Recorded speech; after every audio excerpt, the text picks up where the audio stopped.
If you're running a family law practice, there is a storm brewing on the horizon that you definitely need to be watching. It's an unpredictable tempest. We don't know for sure when it'll hit or how hard it'll be, but it's coming.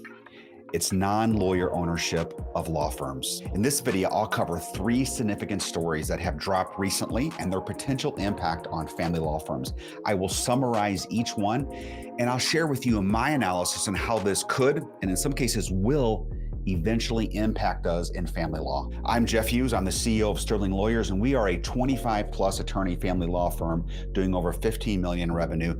And I share what's working and what's not working with hopes that you can take that and you can recontextualize it and shorten your success curve and build a beautiful family law firm of your dreams. All right, so this first story comes out of Law 360, and it concerns Washington State. And the headline is Washington State's new changes in non-lawyer ownership and family law. So here's the summary of this. The Washington State Supreme Court has approved a 10-year pilot program that will relax regulations on who can practice law. So this technically doesn't deal with non-lawyer ownership. It deals with who can actually practice, but they're related. This makes Washington one of just 3 states alongside Arizona and Utah to reconsider traditional licensing requirements for legal practitioners and law firm ownership. Now, I will point out that Colorado has an LLP program going right now, allowing practice law in a limited number of circumstances and in family law. So that's been going on since July, I believe, July of 24. So that is out there. So the Washington State program will allow companies and nonprofits to apply for temporary exemptions from conventional legal practice rules. So under this framework, as envisioned by Washington State, is these entities must demonstrate how their proposed services would improve access to legal help, close the justice gap, and outline specific plans to test and measure the impact of their work. So what Washington State really wants to do is get data on what's the real impact, what's going on here. So now the Washington State Bar Association is going to oversee the program. They're going to handle the funding, the administration, and certainly our favorite, complaint investigation. So what they're saying is that this really aims to address the justice gap affecting both low-income and middle-class families who are currently underserved by existing legal service model. So basically existing law firms as we know them today. So that's interesting. That's a baby step, I would say, toward non-lawyer ownership and relaxing the regulations around practicing law. So I've got, as you can imagine, some opinions on this and a take on this. So first, let me just set the context around it. Washington State is the 3rd state really do something pretty formal around non-lawyers are practicing and non-lawyer ownership. So Utah has a 7-year program going on right now, relaxing the rules around non-lawyer practicing.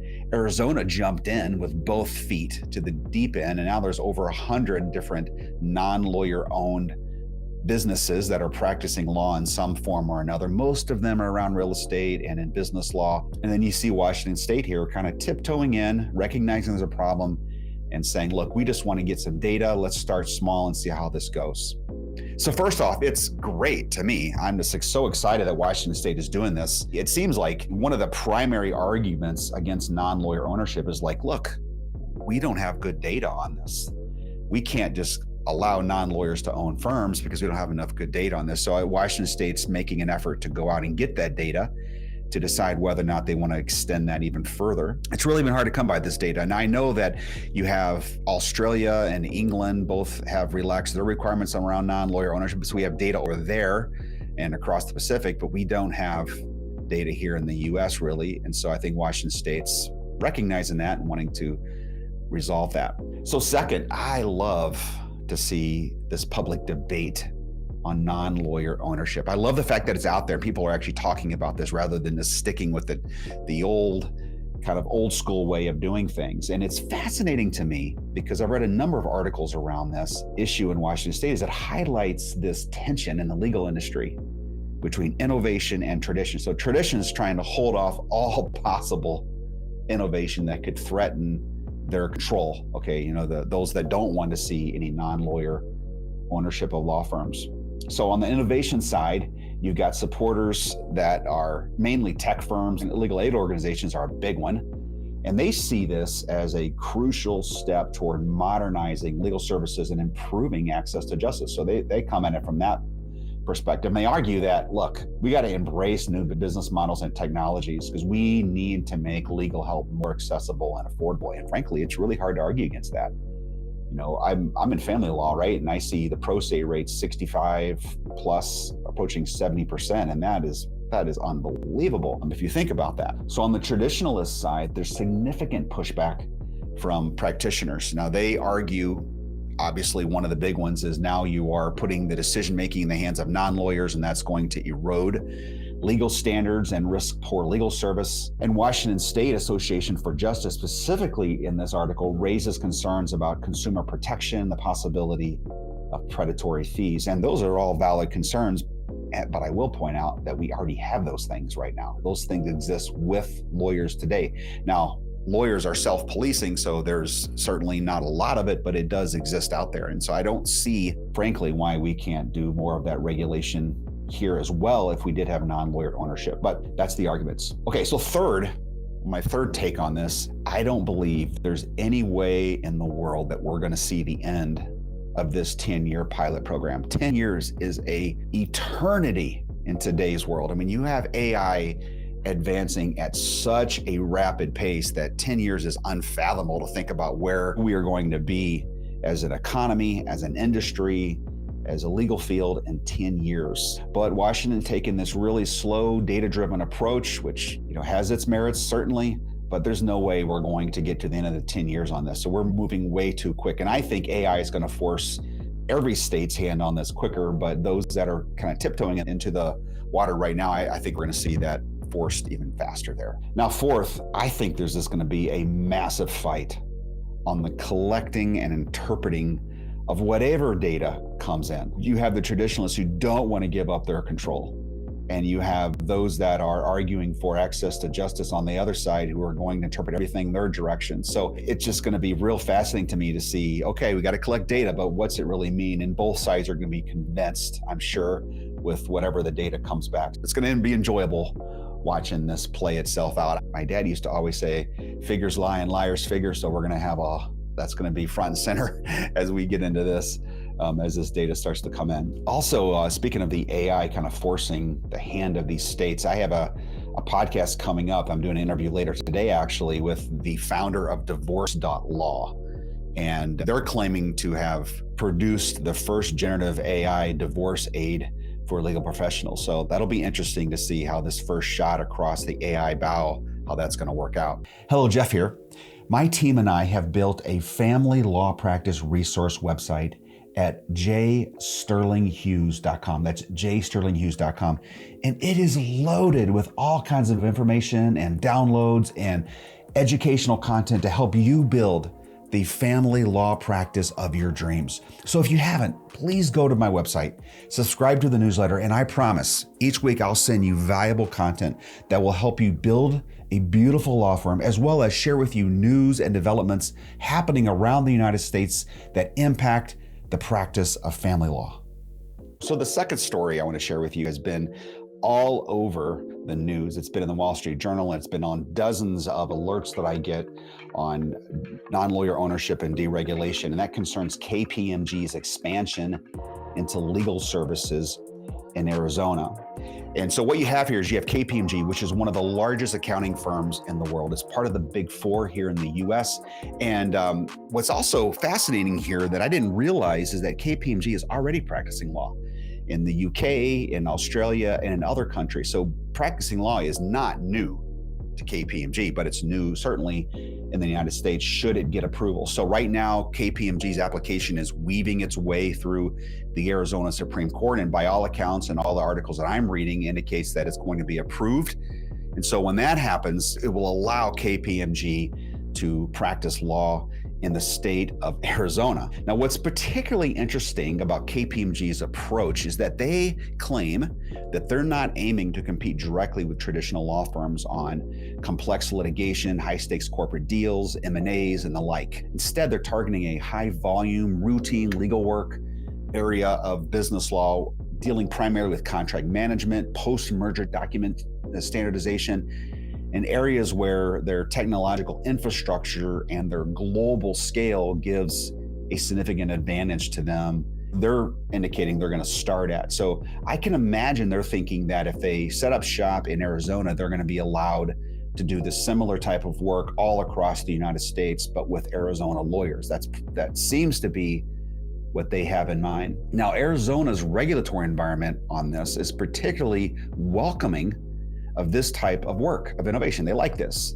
They've approved over 100 ABS structures, or ABS, or alternative business structures, since 2021. So they love this sort of stuff. So it'll be fascinating to see, once they get approval, how quickly the other big three of the big four accounting firms will jump into the fray as well. So I'm quite certain you'll see them move into that right away, because they're also practicing law throughout the world, just not here in the US. I've got some takes on this. So this move by KPMG, I think, is potentially transformative for a few reasons. It represents the first major intersection that I know of big four accounting firm with all of their enormous capabilities and resources and networks and connections with US legal services. Now, like I said, these firms already do. KPMG already does legal services worldwide. So it's interesting to see this start to bubble up here in the United States for the first time. And what's also interesting is that KPMG is claiming they are not trying to replace traditional law firms. They certainly are trying to replace some of that work, but not the law firms. They're trying to create a specific niche where efficiency and scale matter most. That's what they're saying. Closer to home for me, though, in family law, these implications I can see are this. I think that could be significant. Now, certainly KPMG, I'm sure, has zero interest in family law. There is no money in family law relative to what they are used to. But I believe KPMG will serve as a model for other firms to jump into that. So they're going to show what it's like to handle routine legal tasks efficiently. And eventually, I think that could extend to uncontested divorces, standard custody arrangements, documents prepared for estate planning, and so forth. So I think they're going to show that there's a model for this, and that you go downstream into people law where I'm sitting, there's lots of opportunities there. So I think we're going to see that. And I think that could come fairly quickly. I think it's a year or two out before we see a similar type venture, petitioning Arizona to be approved and do the same thing in family law where I'm at. So this could be very interesting to watch this unfold over the next couple years. Also, I think KPMG will practice law in many states, but through Arizona. Now, I just can't imagine how they're not going to start to challenge individual states and their rules against non-lawyer ownership, because they're going to probably claim, look, we have licensed lawyers practicing law, and they're doing it legally in the state of Arizona. And I just can't see states going toe-to-toe with KPMG trying to stop them from doing this. There just seems to be too much money at stake for that. So I'm ready to get the popcorn out and watch these fights start to play out over the next few years. So another story that I have found intriguing, and maybe it's because of some personal experiences that I've had recently, and that is private equity. I'm pointing to a story in particular out of FindLaw. FindLaw put out a story titled, "Is Private Equity Coming for Small Law Firms?" Obviously, I'm a small law firm, and this is of keen interest to me. And for me, it hits home because not too long ago, I had lunch with a large private equity firm, and we got to talking about what I did, and I was asking them questions about what is their investment thesis for the different investments that they make. And they revealed to me that right now they have a whole research team on putting together a thesis and a path forward for them to get into the legal space. And they're not the only private equity firm out there that's doing that. So they are starting to look at every single angle for how private equity can get into family law. For this particular article, what it points out is that private equity firms are beginning to show serious interest in law firm investments. And of course, it points to Arizona and Utah that have opened the door to non-lawyer ownership.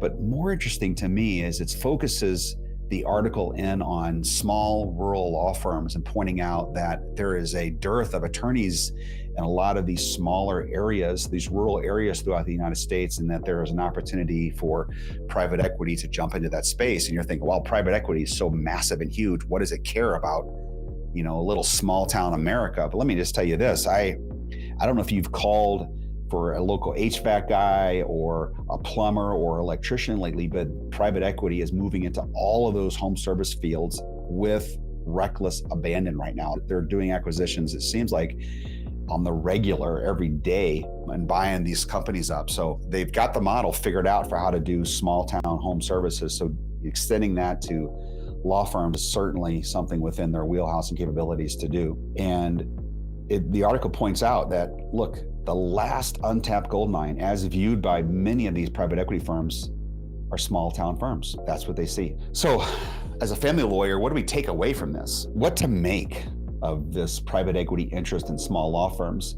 And first, I'll point out that this has been going on in the dental practices for quite some time. You have the DSO model, the dental service organization model, and they're still growing by leaps and bounds. So you have Aspen Dental, Forward Dental. I'm sure there's a host of other ones that are in our local communities all over the place, all over these many states. Certainly here in the Midwest, I see them all over the place. I've been wondering what's taking them so long to also do the same thing in the legal space. And so I am sure that there are plans on the board among these private equity companies to do that in the legal space. And I'm sure the openings that they see, they believe they see in Arizona and Utah, are emboldening them to do that. And traditionally, it's probably on the balance a good thing, because traditionally people law firms where I'm at, so I'm talking about companies, businesses, so I'm not talking about law firms serving business, I'm talking about law firms serving people. So people law firms historically have little access to capital. So they don't have the capabilities, the know-how to invest in technology, to innovate, to expand.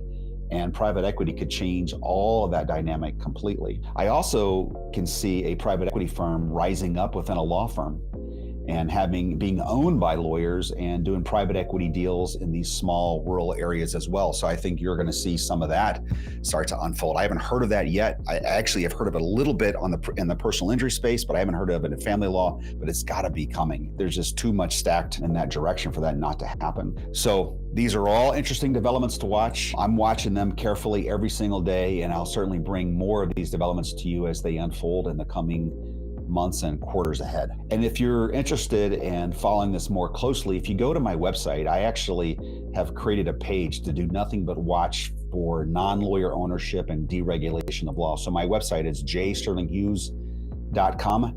And if you go there, you'll find a page that deals all about this. And I'm updating it constantly as I find new articles and new developments in this space. So I hope that's helpful to you as you build your practice and as you anticipate your future. And see you next time.